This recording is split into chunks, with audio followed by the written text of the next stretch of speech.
To determine if a coworker has romantic feelings for you, look for various signs that go beyond mere friendliness. If he frequently positions himself near you during meetings or seeks opportunities to be close, it could indicate a crush.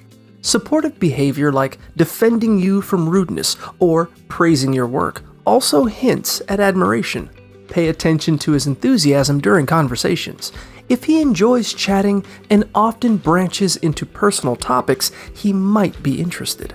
Notice if he comments on your appearance or seems to cheer up when you walk by, as these can be signs of attraction.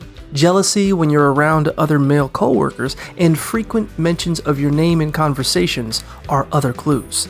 If he leans in during discussions or puts effort into impressing you at work, it may suggest he's trying to win your affection. Additionally, if he engages with you on social media posts, particularly older ones, it points to a desire to learn more about you. While these signals can indicate interest, it's always essential to consider the potential complications of a workplace romance.